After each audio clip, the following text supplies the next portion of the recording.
Welcome to episode 2 of our three-part professional development series from the Global Supply Chain Marketing Group.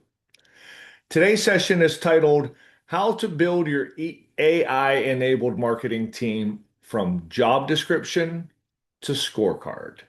And let's be honest, there's never been a more important time to have this conversation. AI is changing marketing at breakneck speed. Expectations are skyrocketing. Leadership teams are demanding greater efficiency, stronger alignment to revenue, and measurable business impact.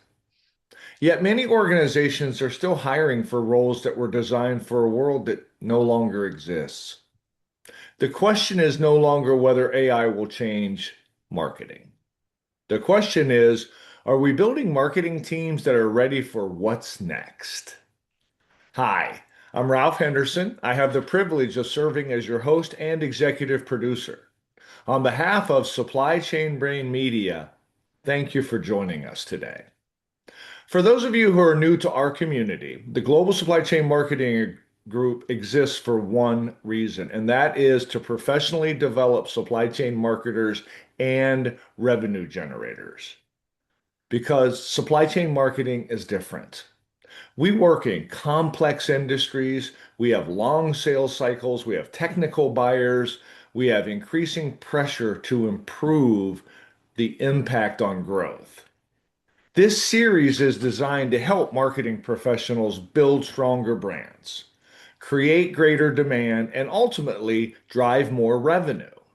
And that's exactly what today's session is all about. Today, you're going to walk away with practical tools you can use immediately. How to define the modern marketing role. What competencies matter most? What success should look like in 30, 60, 90 days? And how to build hiring processes that identify marketers who can execute in an AI-enabled world. Before we get started, this is going to be an interactive session. So please submit any questions you have in the Q&A area at the bottom of your screen throughout the program. We'll get to as many of those today live as possible. And also feel free to chat. You can share your thoughts and respond to our presenters. Speaking of them, we're joined today by two outstanding leaders from Talento. Mia Mazal, co-founder of Talento, a passionate leader dedicated to building diverse and high impact organizations to help unlock growth and remove geographic barriers to talent. And joining her is Jacqueline Briggs, Jackie, marketing director of Talento, a seasoned business to business and logistics and marketing leader with more than 15 years of experience building brands, driving demand, and turning complex industries into compelling growth stories. We want to thank you both for being here. That's for sure. Our audience is going to love hearing what you have to say. And we want to thank you for sharing your expertise with our community. And to everyone joining us today, buckle up. Get your note-taking devices ready, and let's build the marketing teams of the future. Mia and Jackie, the stage is yours. Thank you so much, Ralph. We're super excited to be here today. Yes, we are. I know you just said buckle up because we both talk and we talk pretty fast, but we're really excited to be here today and to share some of our expertise with you guys. As Ralph mentioned, the chat is open. We're going to be asking you guys some questions today, so please, be interactive and drop any thoughts in the chat with us. Yep, that's exactly right. And if you guys were with us episode 1, welcome back. If this is your first episode where you're tuning in, well, welcome today. We will give you a little bit of context as to what we've talked about and kind of kickstart from there. In episode 1, we were actually talking a little bit about the history of marketing and what marketing is and isn't. And although some people may think it's one person or maybe one excavator with multiple arms doing it all at once, that's not the reality. Marketing should be a well-oiled machine. It should be multiple functions distributed ideally across multiple individuals, all working for a same goal. They're all working together, neat and organized, and ideally, in a perfect world, it would look something like this. With that said, marketing comes with a little bit more than just that. Once you have figured out the people involved, you also need to figure out your goal. Your goal for the business? What's your company goal? What are you guys aiming to do? What's your goal for the department? What are you expecting marketing to do for you? What are they supposed to be producing? How are you measuring that? What's your goal with AI? Today, more than ever, as Ralph mentioned as well, we need to know how to use AI and how to stay ahead of the game. So what is your goal with AI? Is it to use it for strategy, to use it for analysis, to optimize time, or maybe you don't want to use it at all? That could be a goal. And what's your goal for this specific hire, this specific role? It really starts from the bottom and you have to work your way up. I know that Jackie knows better than I do, even building a marketing team. Your first hire is key to the whole relationship, and breaking down who should be that first hire when they're not someone that's wearing all of the hats in the department can be a pretty tricky question. Once you've determined a little bit about what your goal is for all the levels of intricacies of your business, you also need to ask yourself your audience. For example, if you're a shipper targeting carriers, or if you're a carrier targeting shippers, your audience functions in many different ways. An owner operator that's driving trucks all day probably isn't going to spend so much time at a conference meeting and mingling with people because they need to be behind the wheel. But where do you get in contact with maybe $1 million or $1 billion retailers that don't have a lot of time and have thousands of employees? That might be a time where you might reach them through roundtables or YPOs, maybe through LinkedIn or thought leadership sessions. You're going to need to identify your audience and really understand who they are. And once you know who they are, you can understand how they act, how they behave, what's the channel. As you can see on the picture as well, are they on YouTube? Are they watching podcasts? Are they reaching you through your website? Are they finding you on LinkedIn? Every single person functions differently, and every single business does as well. So being able to get to the root of who do you want to work with, and is that really your ideal customer profile, is the foundation to everything, to building your marketing team. You need to do it before you get into those questions. So with that said, you guys should be seeing a poll come up as we continue through this presentation, where we really want to get to know our audience today. Which best describes the company that you work for, so we can make sure that this conversation is relevant to you and what your marketing team really is focused on. So if you are actually here with us live right now, you should see this poll pop up on your screen. And the options for you are A, shipper, manufacturer, retailer, or distributor. B, you may be a freight broker or a 3PL. C, are you a carrier or a transportation provider? And D, last but not least, are you a supply chain technology or service provider? If you're able to take a chance to answer that poll, that will help guide the conversation. We really appreciate it. Awesome. So as we continue on, we'll be getting your responses. And it looks like we have about 10% of you guys are shippers, manufacturers, retailers, or distributors. About 20% are freight brokers or 3PLs. About 30% being carriers or transportation providers. And then finally, a 50% for supply chain technology or service providers. So it looks like the majority of you guys are very aware of technology, which I think will be dead on for this conversation. Mhm. Two things that you guys can take a look at, and obviously marketing is a little bit endless, right? You can mix and match it in many different ways. There is that creative piece to it, but there is also a logic and a flow. I don't know if anyone's familiar with the marketing funnel, where you start in awareness and you end in decision making. But if we take that concept and we break it down into two different paths for you guys, there's two that we can kind of guide you down. First and foremost, being brand awareness, and some know that as the top of the funnel. In other words, this is where you're building familiarity. This is when people are getting to know who is Talento, who is your brand, who are you selling to, what is the solution you offer. And this requires multiple touch points. Today and day, people argue that it's about 3 to 8 touch points for people to start recognizing your brand. Oh, hey, I think I've heard of Talento before, or the arches of McDonald's. That's something that's one of the most recognizable brands all around the world. And why? because we've seen it so many times.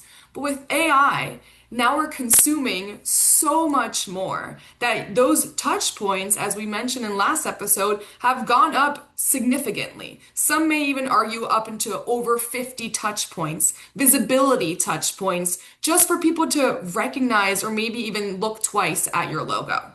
It's a long-term game plan, but it's the most important piece to be able to start building out that funnel and have opportunities coming your way.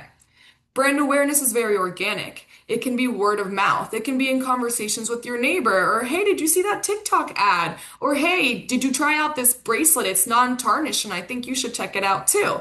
Whatever it may be. Now, when we're talking in this industry, it might be people recommending you a carrier that they trust, that they've been working with for a long time. Or maybe it's a startup that they're familiar with that just got a huge round of funding and is going to be the next big company to work with. That's brand awareness. That can also happen a lot in those conferences and events where, again, you're having just those casual hallway conversations. It's organic, it's volume paced, it's many touch points, and it's a long-term drive.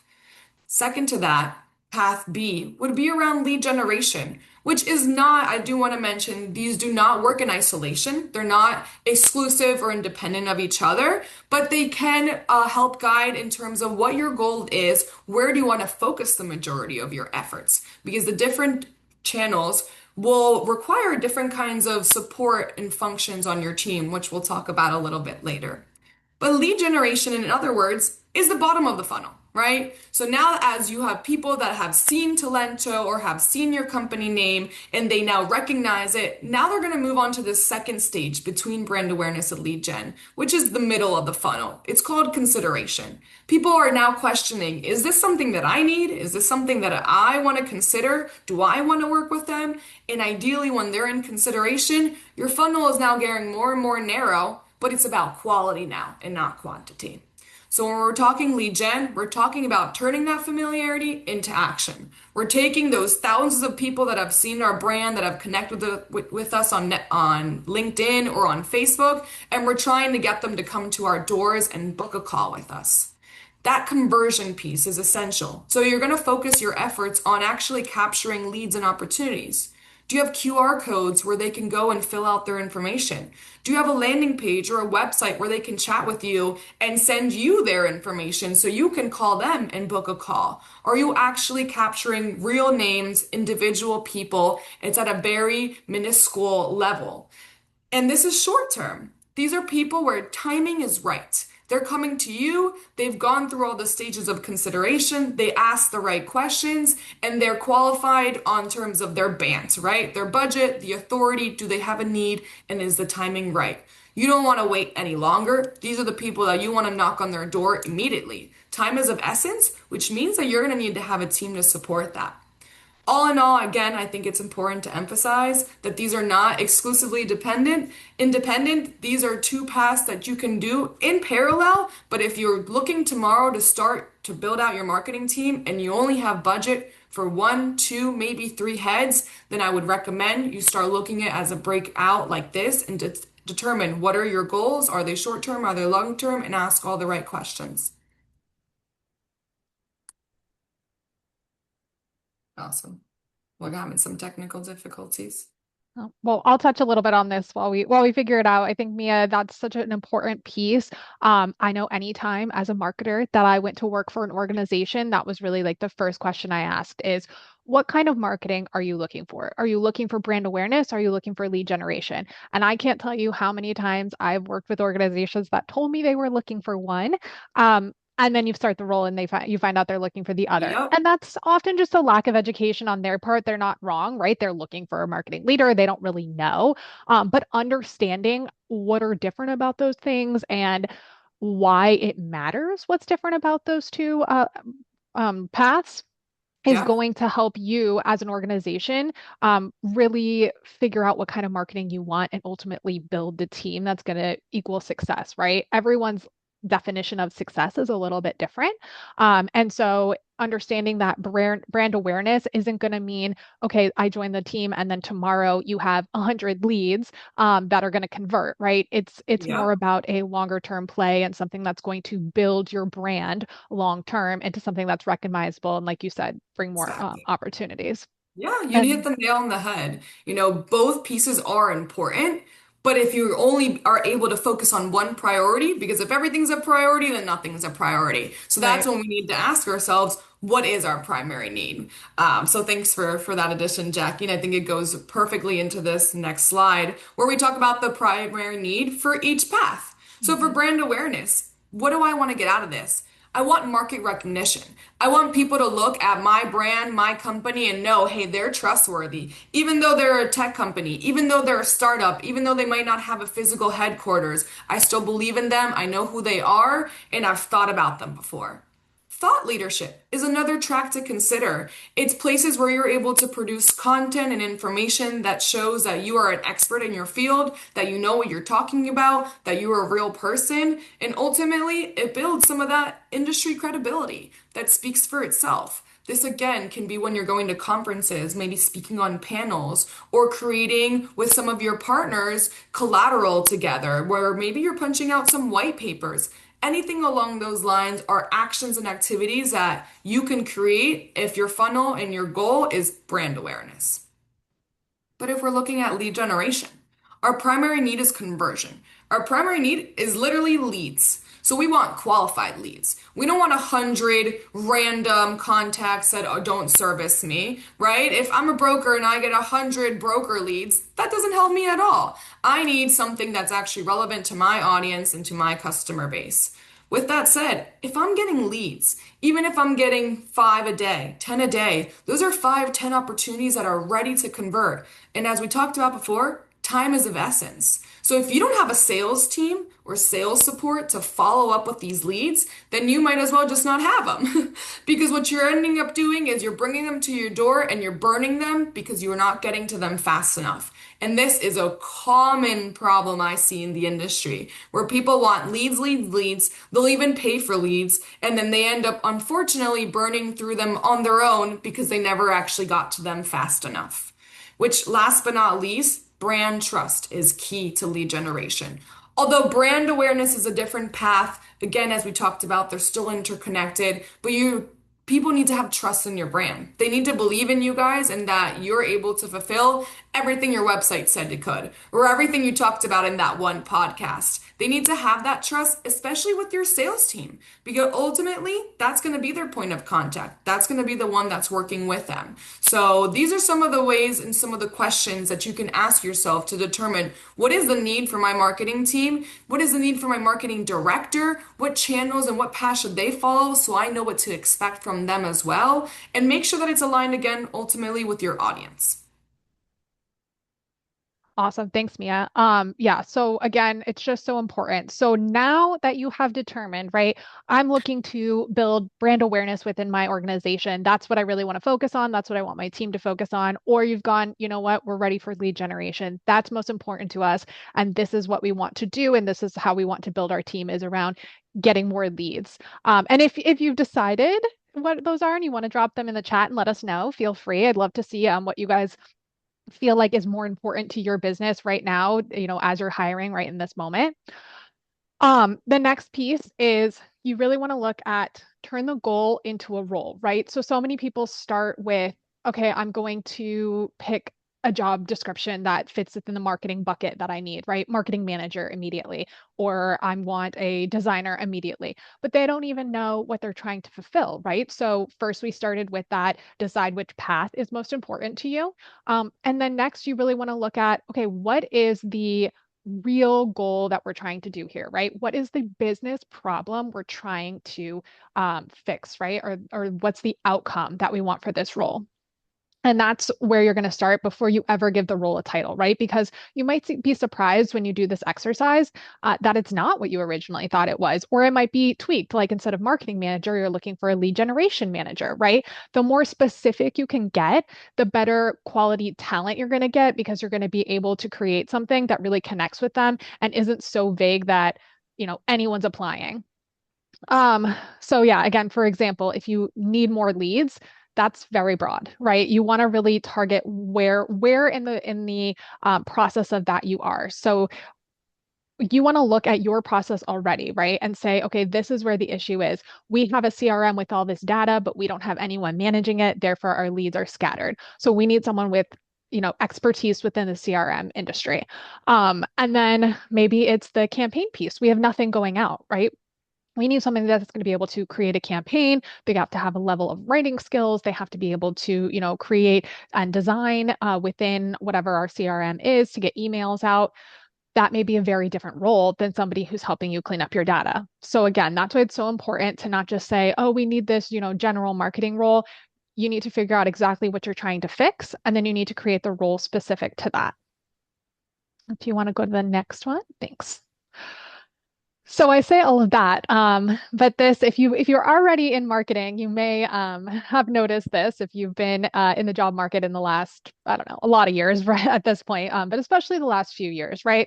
People tend to build a wish list and not an actual role, and that's okay. I get it. You're trying to look for somebody who has competencies across the board. Of course, like a generalist can be great, but again. There's so many disciplines within marketing that if anyone comes to the table and tells you that they can do everything from content to CRM management to design to just every single thing across the board, I don't believe them, right? And it's not because they might not have a little bit of experience in all of those, but it's really hard to do all of those disciplines well. Those are different roles. They take oftentimes completely different skill sets.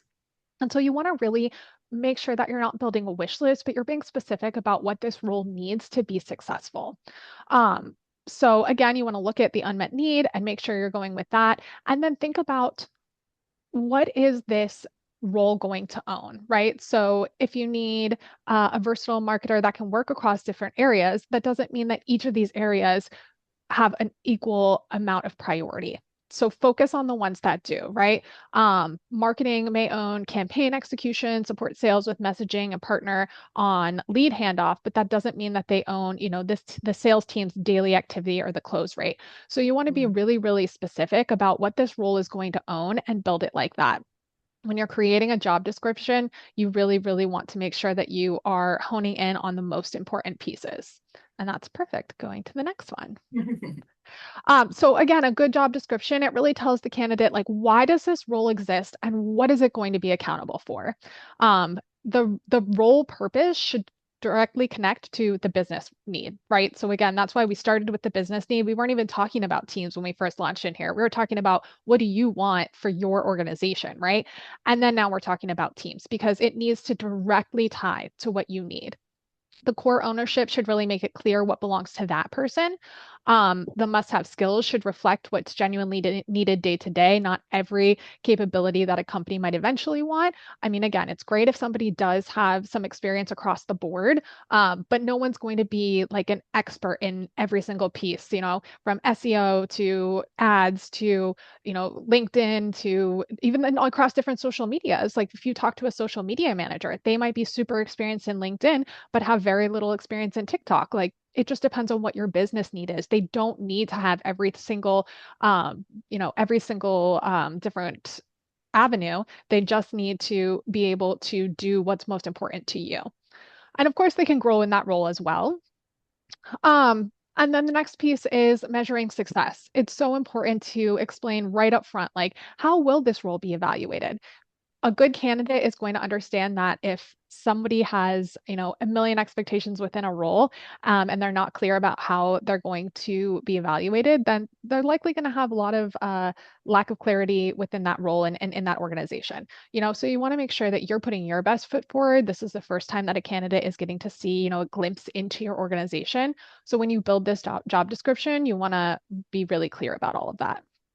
And the question you should ask yourself when you're reviewing your job description before it's even posted is, can someone review your job description that you put out and identify the three most important outcomes? If they can't, then it's probably not clear enough and you need to do another pass at it.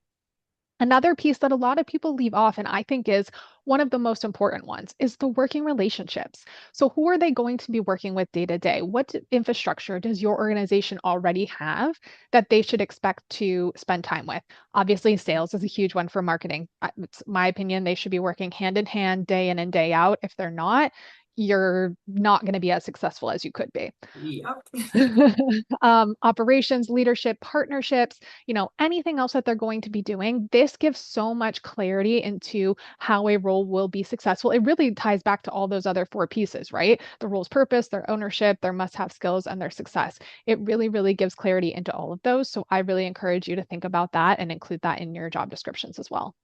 Yeah, I think you hit the nail on the head. I mean, I think one thing that immediately came to mind as you were talking as well is, can you train that person or can you hire that person? Because sometimes we're wondering if the person on my team is able to do it, can they get there? Maybe they're smart enough, but if I don't have enough hands on my team or time to give them to train them up, then I might have to consider hiring. And then let's say I find this incredible unicorn that's it does absolutely everything, or better said, knows about absolutely everything in marketing, but they're not going to have the time of day to get it done, and nonetheless to get it done well. So at the end of the day, it really is key to build out the job description because everything stems from there. With that Absolutely. said, with that said, we do want to walk you through actually building out different teams. If I was starting tomorrow and I wanted to go down path A, brand awareness, what would I do? What would I recommend to you? I'm going to put it in on my hat as a tech provider. I'm going to take a wild guess that some of the audience here is a TMS. So let's kind of look through that lens. If we're looking down the brand awareness path and I'm making my first hire tomorrow, or hires better said, and building out my team, a couple things we'd recommend for you. A strategist, a person that maybe understands the industry, that knows the behavior and the channels and where your audience lives and resides. Somebody that can help build out a whole plan around that, and to some extent acts as a project manager, helping coordinate the team, making sure that they're all aligned. After that, you need some content. You need some visuals. You need some actual campaigns. So somebody that can be creating emails for you guys, include banners or little fun footers and headers on your marketing emails. Things that really start to target the top of that funnel and build, again, that brand awareness, some organic content that moves. Maybe you're working on social media, posting on LinkedIn, Facebook. These are channels, especially LinkedIn, I would recommend for you guys. Then a technical marketing role, someone that can do the analysis for you. Because you can be punching out content and campaigns all day long, but if you're never actually looking at what works and what doesn't, well, then it doesn't really matter. You're just throwing things at the wind and praying for the best. So a technical marketing role, an analysis piece, someone that's actually doing A/B testing and saying, you know what, this went really well and this went really bad. So next month we're going to align with the strategist and these are our recommendations. And the strategist will take that feedback into account and build it out. And last but not least is CRM design and support. I feel like a lot of times this is a role that kind of gets looked past. Many companies as well, they want to reduce costs and they want to maybe skip the step of a CRM altogether.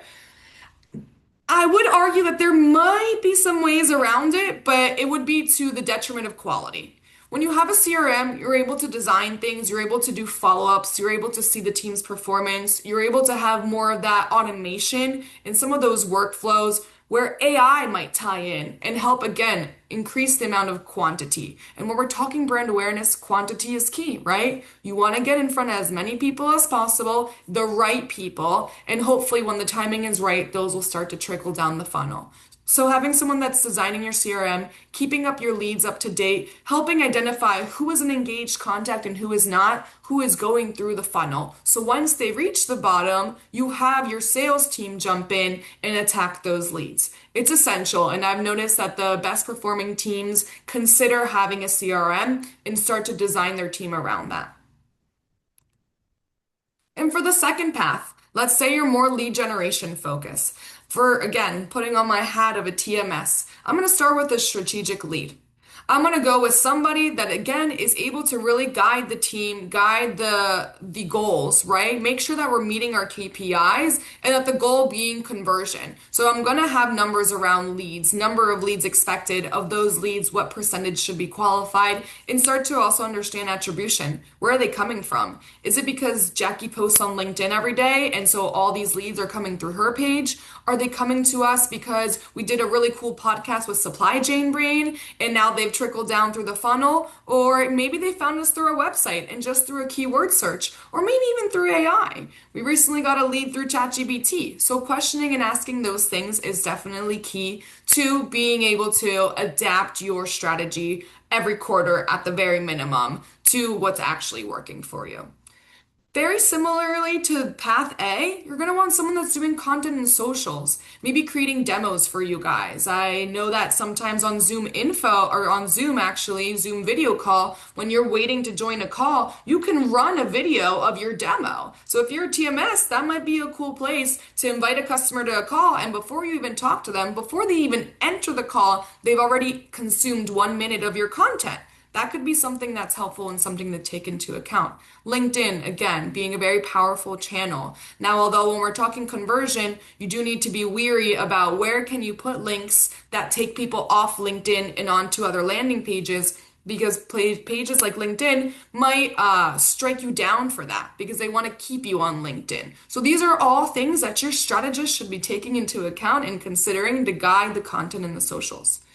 Thirdly, creative and videos, very hand in hand. This is a lead generation team. So you're going to want to have content around, but content not around, hey, this is our brand and leave it there. You want content around, if you're interested, this is how you get in contact with us. This is where you can find us. This is where you can book a demo. Leave your email below. Comment, DM me, and I'll DM you. Things that take action. This is where you really want to not sit on your hands. You want to go, go, go. You want to follow up at least once a day. I get call from spammers all the time, but some of these spammers are because I made a free account on their website and they are doing the right thing, doing their job by following up and trying to convert even further.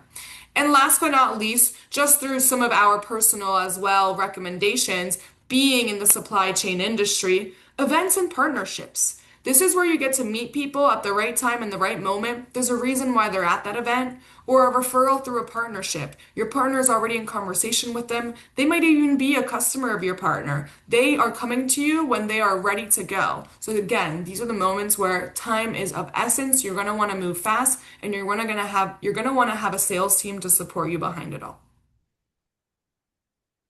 Now that we talked about some of the roles for the different paths, I think it's super important to ask yourself, what am I going to hire in-house? What do I need part-time? What do I just need for the short term? What can I do out-house? So some questions.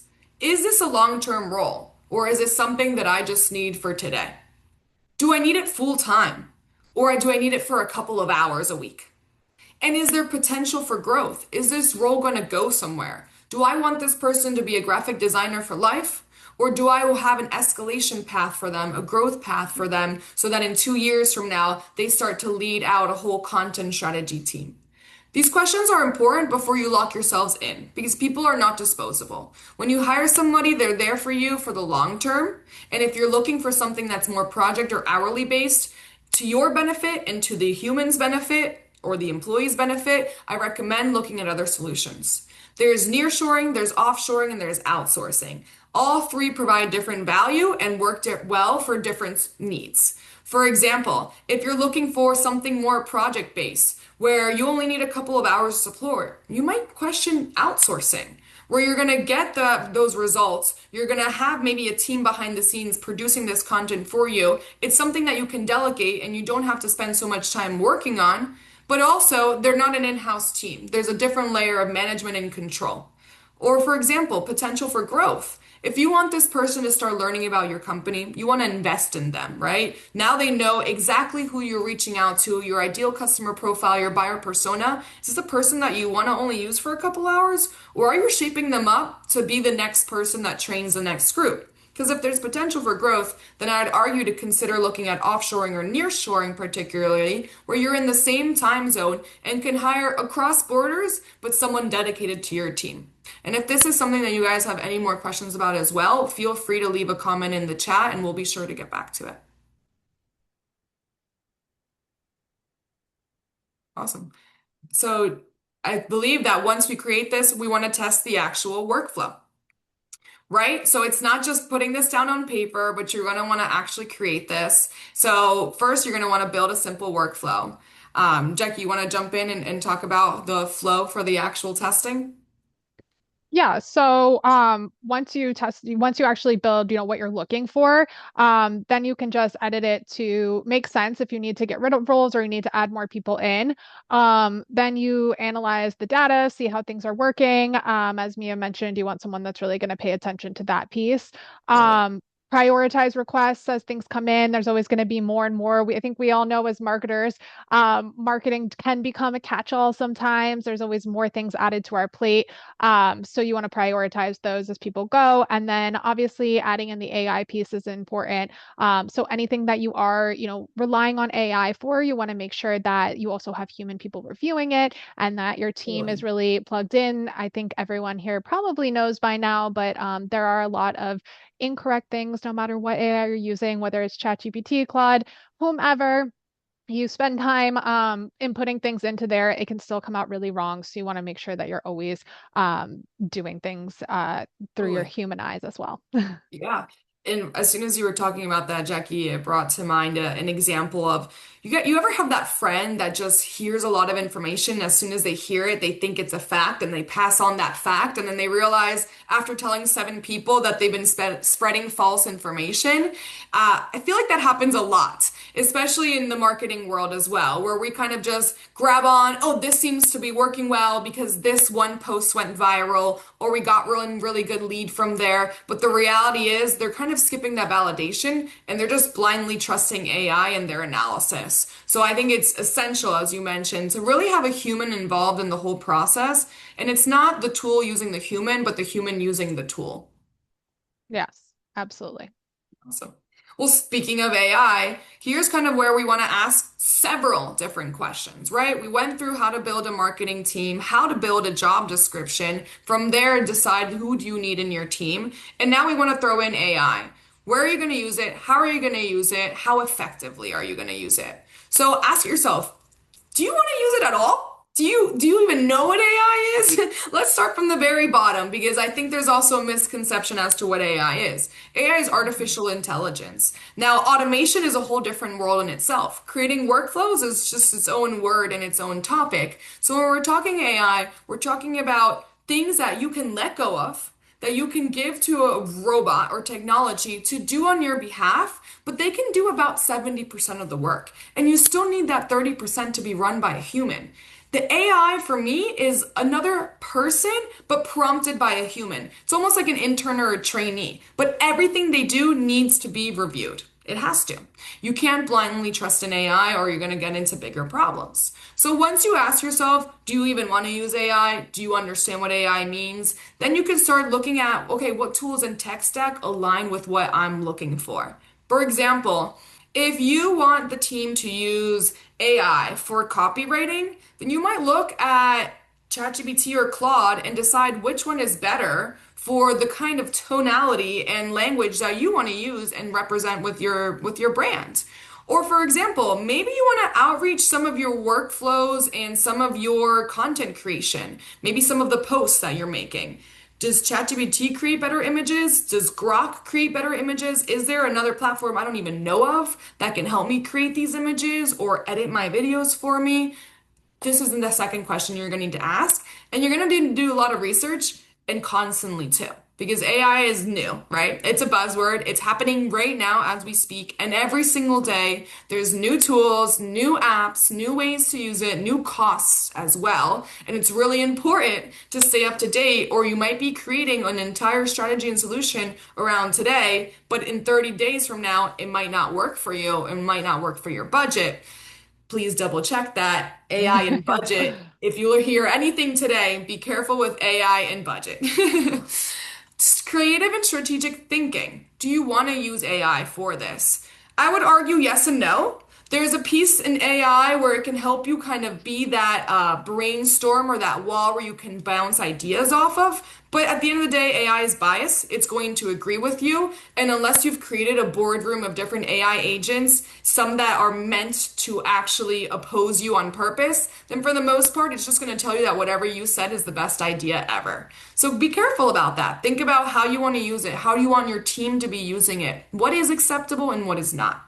Same with execution and productivity. For example, are you posting the post on LinkedIn and Facebook one by one? Or are you using something like a project management tool like Asana? Or are you using a CRM to program those outreaches? Maybe you're using Google Ads and you're doing it through Meta. Whatever it is, again, you want to ask yourself, do you want the team doing it for this category, using AI for this category or not?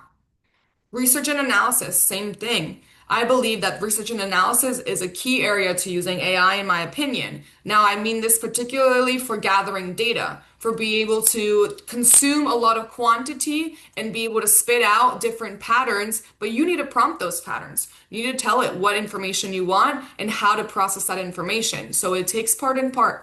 Same with reporting and communication. Can AI help you build dashboards? Sure, but the KPIs need to be built by you. They need to be determined by you, and you need to make sure that it's capturing it and measuring it correctly.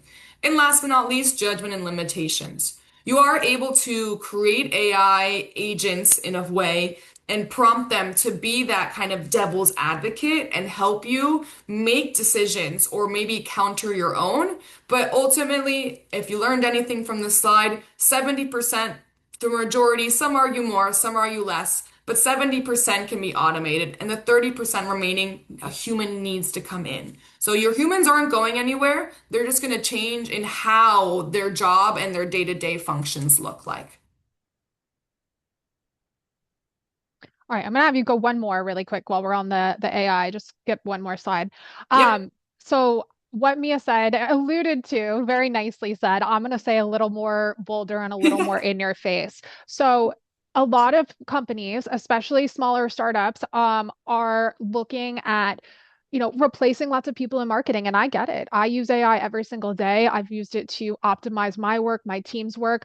But be careful that you're not investing so heavily in AI that you're ultimately creating a workflow and a team that you cannot sustain, right? Because Mhm. not only, and we're going to get into this slide next, but just going back to what she was saying, not only are prices, potential to change, but you're also not getting, a something that can be replicated or even scalable because of how you're building it, right? So I'm not saying like don't use AI and I'm not saying, don't use people, but I think there has to be some sort of way that you marry the two to make sure that you're not building something that may not be sustainable long term. So keep that in mind. Another piece is, sorry, you could go back one more, sorry. So faster is not finished. So really quick on this one, I know we're getting close to time. Um, you want to make sure that if you are using AI, you're drafting it, you're doing a human review, and you're only putting out what's approved, right? There are a lot of things like facts that are very important that AI can get wrong. Claims, sensitive data, brand voice, making sure you're consistent. It's not something different every single time. Those can really get lost if you're using AI, especially if you're just continually using it and not refining it and having a human really make sure that it's giving you the output that you want to get time and time again. So be really careful. Again, use it, but don't abuse it, and be careful how you build your teams around it because it can be an amazing tool, but it can also really hurt the credibility of your organization if you're putting things out that are claims or inaccurate. So keep that in mind. And then flip back, Mia, to that other slide. Yeah. So we've talked a lot about what you want to do and how you want to build your marketing team, whether it be focus on brand awareness, focus on lead generation, or building a team that does both of those, right? We've talked about the different roles that we would suggest if you're first starting out in those, and how to build those teams. And then we've gone through how we would enact AI if we were you guys into those, and where we would be cautious and where we would invest in it. And so one other piece that we really wanted to share with you because it is so important is actually going through the candidates and how you can score them, right? It can be really difficult if you're not doing this day to day. Then you may not know exactly what you're looking for. Maybe you're doing a lot of different interviews and you're starting to get unsure, okay, well, this person was good at that. This person was good at this. So we built a fun little tool. It's available on our website. And it gives you just an overview of these high level competencies that you want to see in every single candidate, right? These are kind of designed for marketing, but can be used for anything because we wanted them to be general enough. I would really recommend, because Mia and her team does this so much, they really understand that, you don't want to just rely on like, oh yeah, I remember how I felt about that candidate. I liked them. You want to put a real score against every single Yeah. one and then, look back at that as you're making your decisions because feelings and facts can be different again. And so we want to make sure that you're looking at what you want in a role and do those people offer it. And no one's going to be perfect, right? But they should be aligned with what's most important to you. So if using AI is most important, you're going to want them to have a 5 star on that. If Yep. if their strategic thinking needs to be most important, they need to have a 5 star. So, anyways, go to the website, check it out. It's a fun tool, if nothing else. Let us know if it's useful for you. No, I think I need to re-emphasize feeling versus fact. I think that's huge as well. I think it also ties into the beginning, what's a desirable and what's a non-negotiable. And also, you need to have some quantitative and qualitative information. You can't just guide yourself over the pretty. I'll lastly kind of sum it up with, as a co-founder, I understand that our business goals change a lot. So more of a reason why I think this scorecard and this checklist can be very valuable. I was recently in a conversation with a colleague who argued that you should be retraining your teams every quarter, which I think is kind of crazy in the sense that I don't have time to retrain every quarter, but I also think it makes a lot of sense because imagine how the market changes every quarter. Imagine all the new technology and tools and all the new knowledge we have every quarter, or as our teams are growing, the skill sets that we have on our team. So the scorecard is something you could ultimately even use in your quarterly reviews with your team. You can retrain them to some extent every quarter, and it's the same with AI. Your tool, as you're training them around your brand, your tonality, your voice, your solutions, the same feedback you're giving your team, you need to be giving to AI and redefining it, fine tuning and shaping the tool to make sure that it's aligned with that output. So all in all, I hope the scorecard ends up being a value add to you guys listening today. And I really appreciate it. Awesome. I know we're gonna sum up here because we're coming up on time and we're gonna talk a little bit about our framework. Wow, that was fantastic. And I know the audience really enjoyed it. And thank goodness for on-demand viewing, because you will be getting an email with the on-demand link to watch and view and even share this webinar with anyone for up to 30 days. And if you're anything like me, you just went through what I call fire hydrant training, where I got more on me than in me. So I may have to watch it again in order to let that soak in a little bit. But man, great job, guys. I do have one really good question for you, I believe. And for those Yeah. of you who did ask questions, please know we will follow up with you. We did capture those. So rest assured, we will be following up with you, and you can certainly reach out, to me and Jackie as well. So here is the question.